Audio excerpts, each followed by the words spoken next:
Si vous êtes des utilisateurs par exemple de solutions de création ou de retouche d'images comme Photoshop, vous connaissez peut-être ce que l'on appelle les modes de fusion de calque. C'est la possibilité de créer des fusions entre les calques par rapport à des informations de couleur ou des informations de luminance.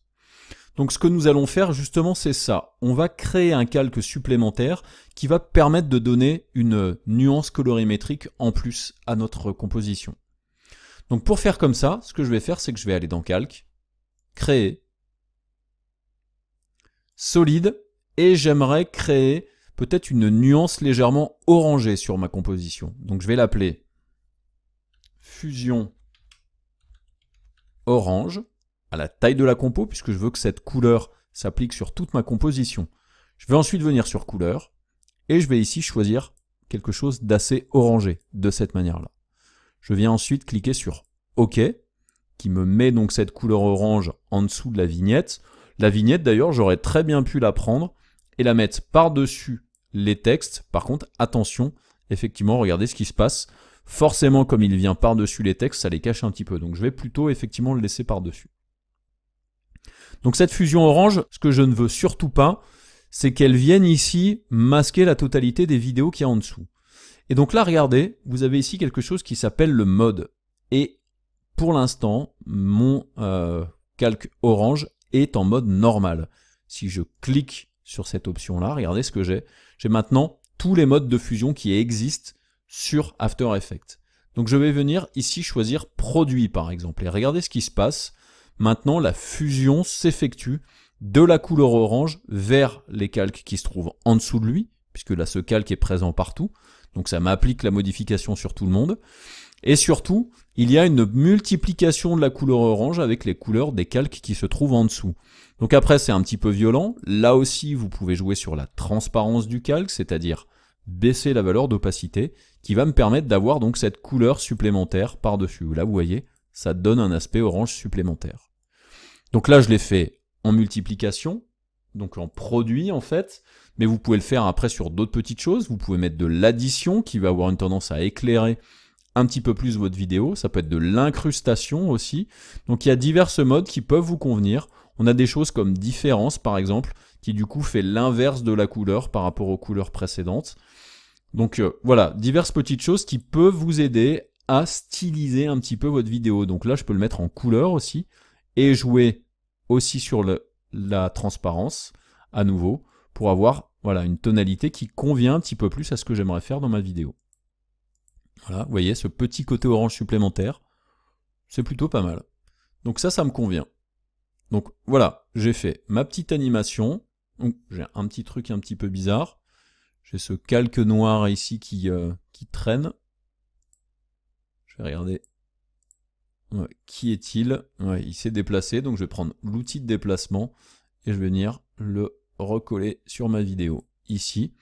Donc là, il se cale pas correctement, je vais développer un petit peu tout ça. Je vais aller tout simplement lui demander de réinitialiser. Voilà, comme ça au moins je suis sûr qu'il est bien. Sur le même principe que ce que nous venons de faire ici avec ce calque fusion orange, on va venir rajouter encore un petit truc supplémentaire qui va vous permettre de voir aussi quelles sont les capacités des modes de fusion de calque avec une vidéo. Je vais retourner dans Projet, je vais aller dans Vidéo et je vais faire ensuite Fichier, Importer, Fichier. Et je vais venir récupérer cet élément qui se trouve dans mes vidéos qui s'appelle, alors je vais le renommer, je vais l'appeler Light Leaks, ce sera plus simple. Et je vais le prendre, je double-clique dessus. Ça ramène le Light Leaks, donc cette vidéo-là, à l'intérieur de mon projet. Et ensuite, je vais prendre cette vidéo-là, je vais le disposer au-dessus de Fusion Orange.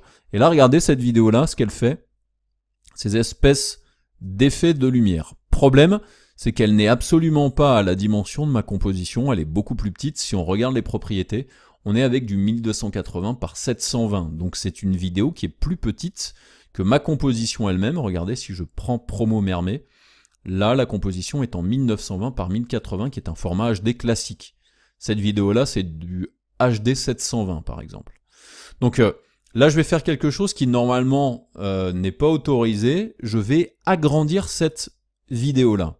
Donc, je vais aller dans les propriétés d'échelle, par exemple. Et je vais venir dans l'échelle et je vais augmenter la dimension de cette vidéo-là. Donc là, des fois, on le fait un petit peu à la louche et c'est pas terrible.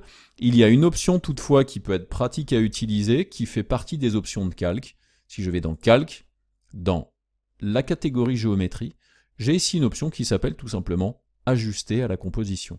Donc je vais cliquer sur cette option-là, et là maintenant ça me permet d'avoir ces effets de rayons qui vont se trouver à la dimension de ma composition. Par contre là le problème, c'est que je me retrouve donc avec ces effets de rayons qui carrément cachent toute ma vidéo. Et bien tout simplement ce que je vais faire, c'est que je vais aller ici dans les modes de fusion de calque, et je vais venir ici me mettre en mode écran. Donc je clique, et là regardez, mes effets de lumière viennent par-dessus ma vidéo. Parfait. Alors le mode écran, ce qu'il fait en fait, c'est qu'il enlève complètement les informations noires de la vidéo, et du coup ça fusionne bien mes effets de lumière directement dans ma vidéo. Par contre c'est peut-être un petit peu trop présent, donc je vais venir sur l'opacité, je vais peut-être lui mettre quelque chose en 50%, ce sera un petit peu mieux. Voilà. Donc là, l'effet light click c'est un petit peu présent sur le noir au début, mais c'est pas dramatique. Donc là on a fini tous les effets que je voulais vous montrer à l'intérieur d'After Effects pour cette initiation. On va passer maintenant à une chose essentielle, c'est-à-dire rendre ce projet, ou alors l'autre terme c'est exporter, qui va vous permettre ensuite de le diffuser. A tout de suite.